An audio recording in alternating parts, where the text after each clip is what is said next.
We are about to fly the wall in, the big great room wall in, 2x8, 17 feet high, with a header, with the excavator. And it all depends on Butterfingers here and how smooth I am on the controls. So let's hope this is good for me and not good for views.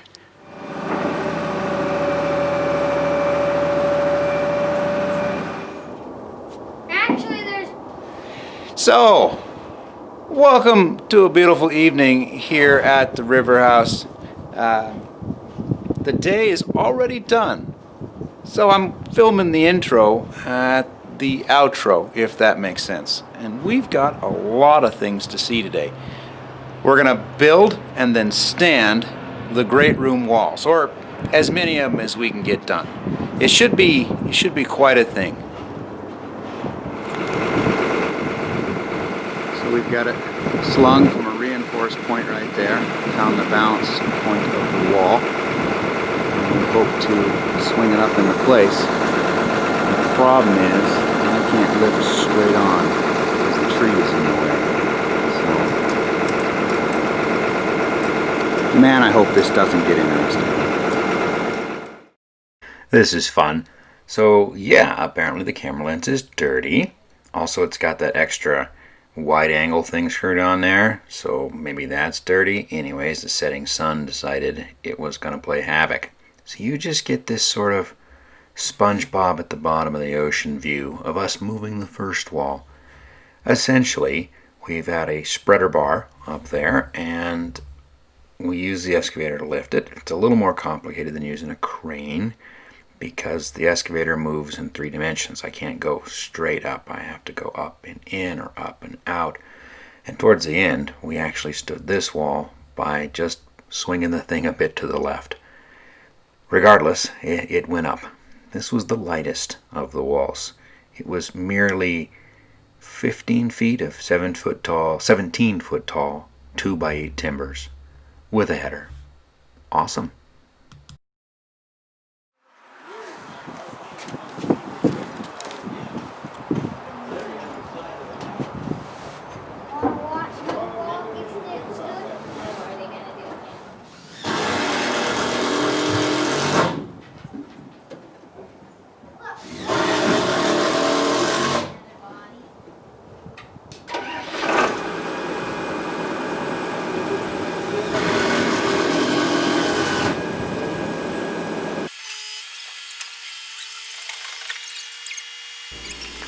We're not idiots. We always make sure we do a dry run, and by always I mean just that one time we did it the first time, and after that we're kind of experts. And it was obvious from setting up the machine this time for this lift that we were going to badly misjudge whether or not I had the room to lift the boom high enough, because sometimes in order to go up I gotta go forward, and going forward doesn't help when the wall's gotta come back.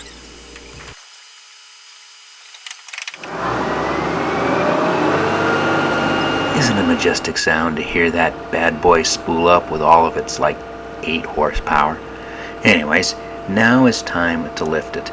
And you can see there's a bit of slack, and I'm trying to go as slow as possible, because that's the problem. This machine has no issues. I could yank that wall and just yeet it over the side of the cliff if I wanted to. You saw the rocks this monster would lift. This wall is nothing. The issue is, can I do it slowly without jerking? Because it's not going to survive if I jerk it around.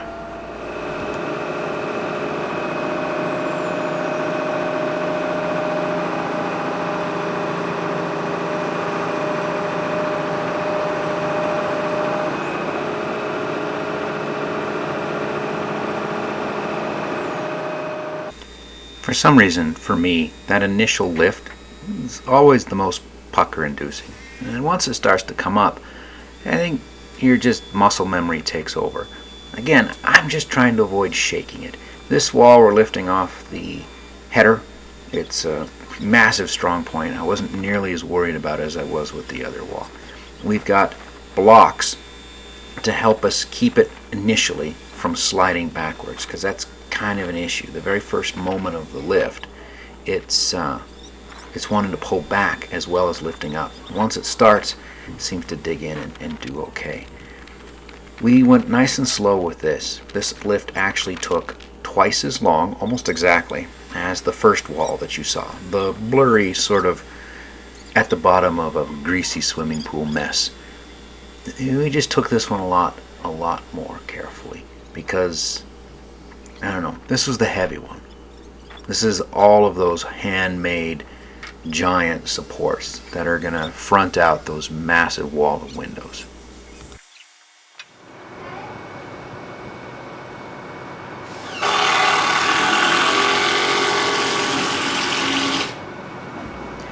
That rat-a-tat-a-tat-a there is a nice moment. And that is attaching the bottom of that sort of white angled brace you can see. At this point, it's really not possible to massively lose the wall. We know she's not going to go crashing forward. We know she's not going to go crashing backwards. It's still attached to the machine, so I still have control. But at that point, we can't lose it. And it always makes me feel better. No, I'm going to go out on the scaffolding and tie it together. We can't lose it.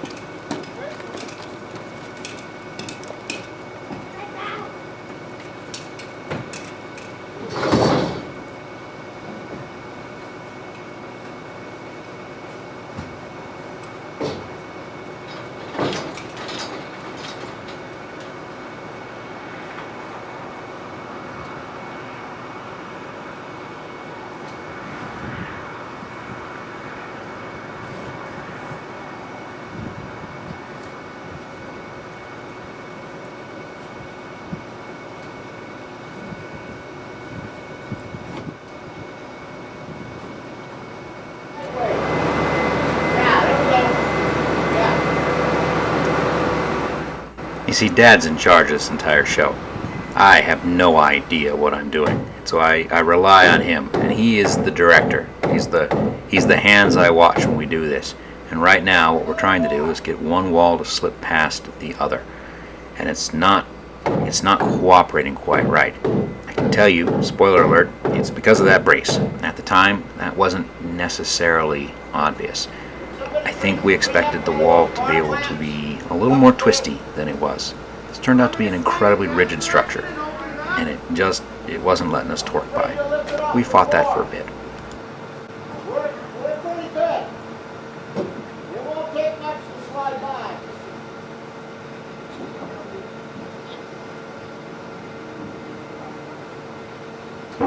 It's pretty tough doing this call. Here's a surprise visit from my mother-in-law, who just happened to be visiting in that time period, and for whom all of this was a little scary. A little bit scary.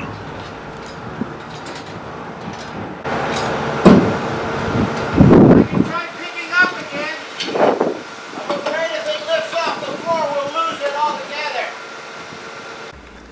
I'm afraid if we pick it up off the floor, we'll lose it altogether. Those are no words a little boy at the controls of a massive excavator trying to move a giant wall with a machine and a homemade boom in a way that was never designed to ever wants to hear. That said, it was the predicament we were in.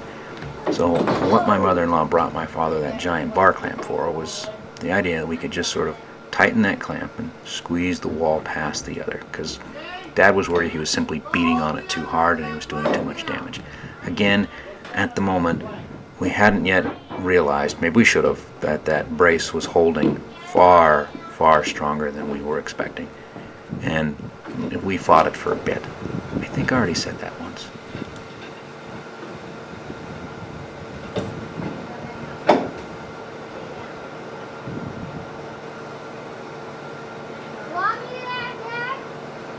Stand on the other end from Grandpa.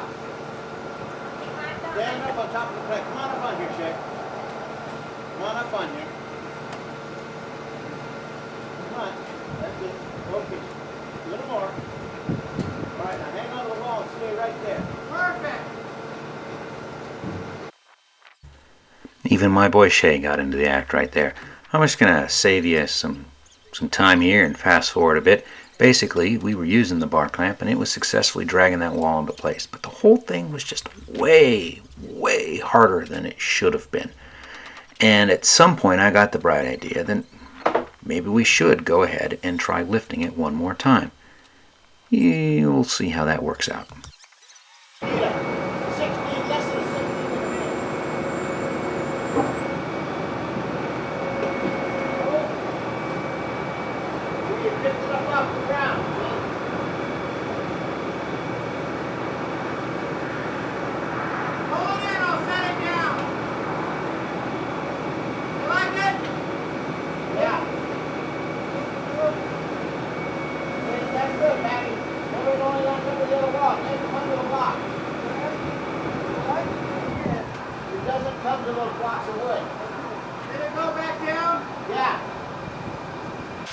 So after some more discussion and some figuring, we came to the realization that brace is probably in the way. So with everybody busy, I had to get out and unscrew it. Take those 4 screws loose. Push that out a little bit.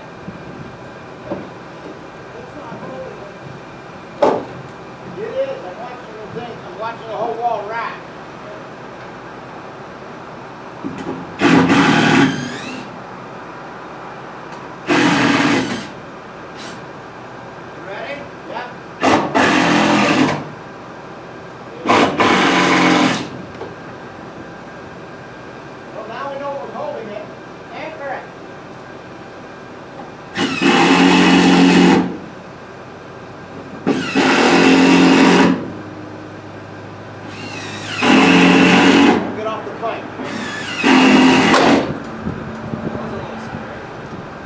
Yeah, you could have seen my heart jump when it did that. I mean, you can't go anywhere, the excavator was sitting right there, but still. That said, the moment that brace was loose, the wall slid immediately into place and it sat there perfectly. I can put some screws down as high as I can reach.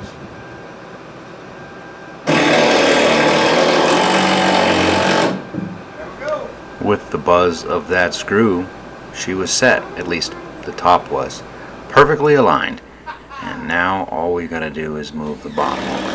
But at this point, the hard work truly is over, and we've got two massive walls stood up in what will eventually be the great room.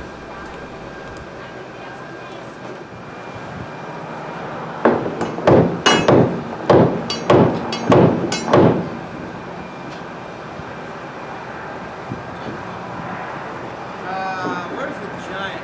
Oh, it's where I left it up above by that 4-foot ladder.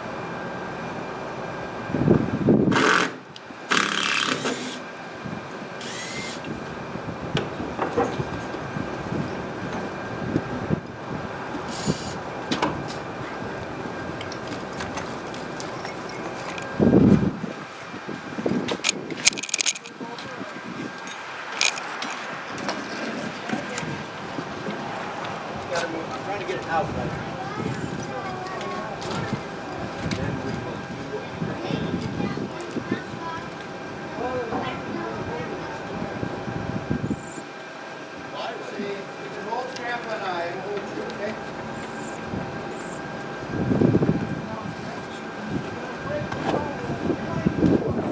No, I didn't.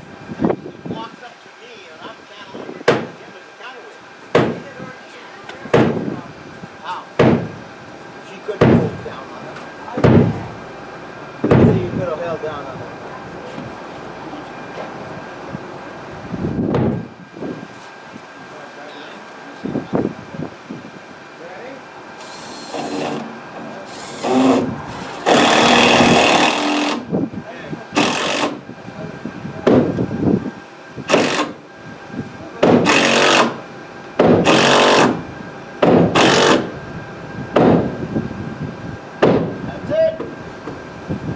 And with the last few tappity taps, where Dad was tightening a screw to pull it, and I was giving her a bit of the business on the other end to drive it down, we had this monster in place. Screws were through the wall, and it was standing tight, and it really couldn't go anywhere after that. It was stood, it was done, and I personally thought it was one heck of an accomplishment, and I was very proud of everybody who helped me get this far, because in my mind, this is one of the true moments of the build. Now the house has got its character. Okay, let's move this end out now. Here we go.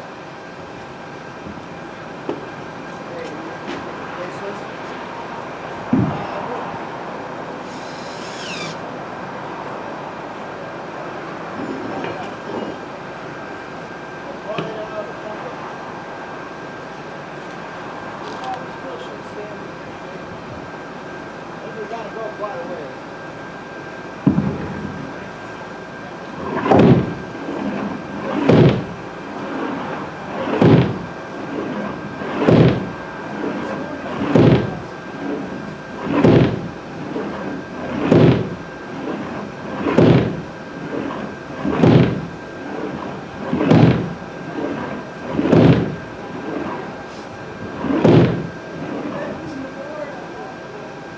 What? Or ripping the board out. That board. We're ripping this out.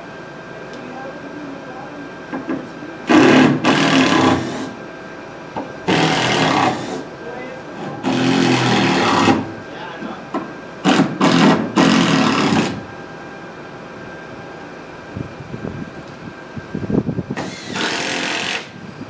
That'll hold it for a moment. You can't hit the excavator anyway.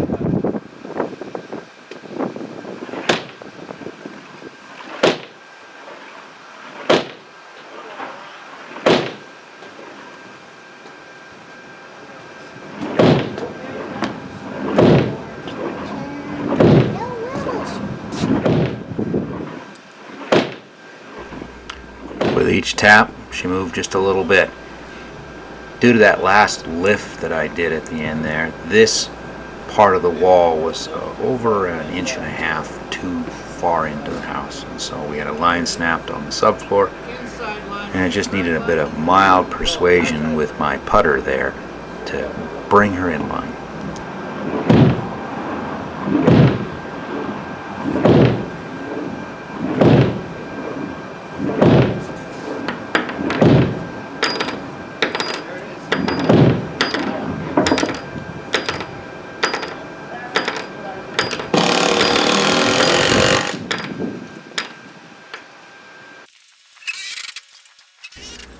All was left was to get the ladders out and unhook the beast from what she hath wrought.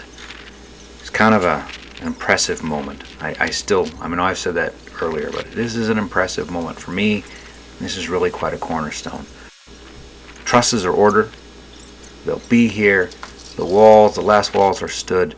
We are gonna get a cover over this thing before wintertime. What a wonderful turn of events.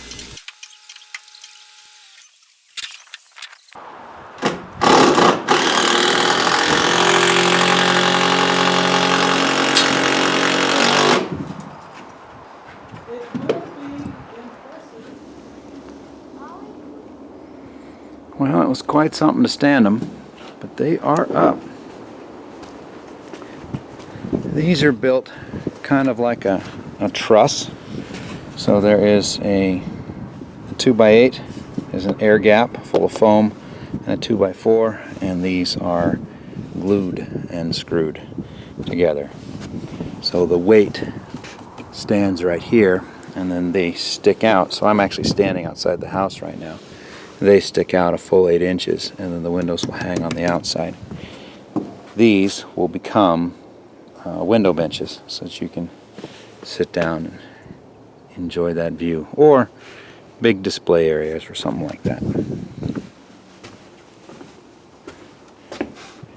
Now, we call it the bump out, but the proud wall stops right there. You can see it sticking out. And then this is the rest of it. This will be the French doors, and so at some point there'll be a patio out there.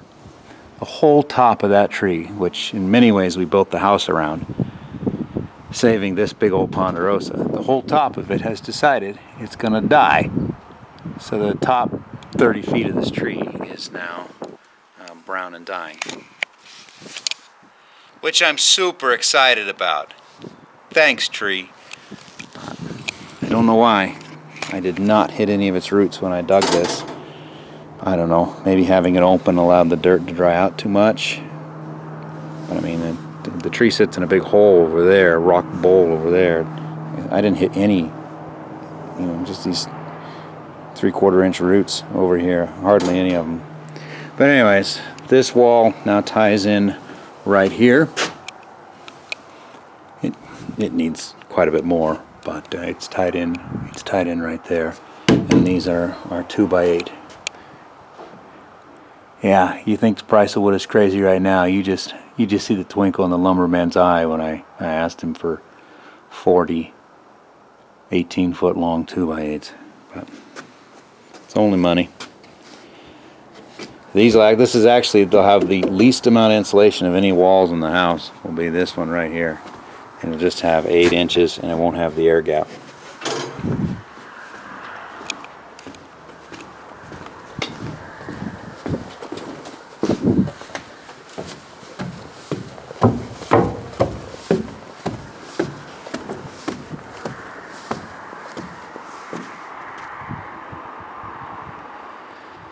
But man, oh man.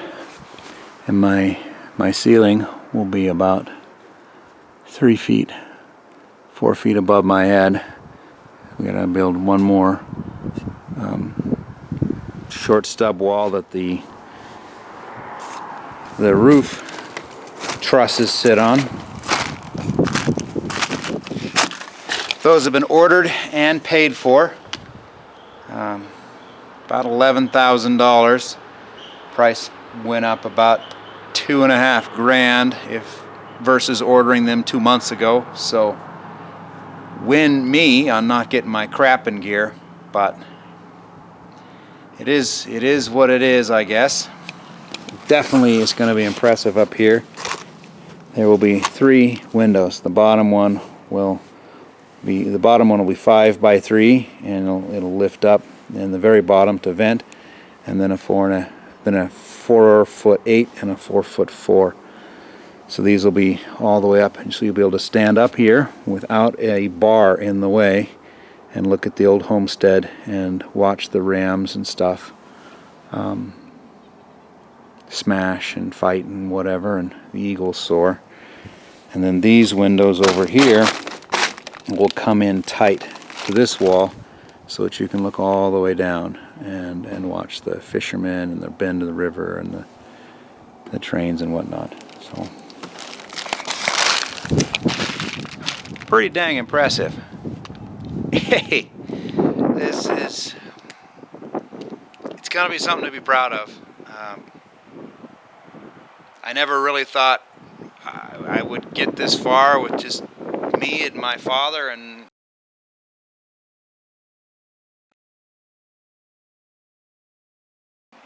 in essentially a single summer. Started late because of COVID. That was awesome, but this is, yeah, look at this thing. I'm happy. Thanks for watching.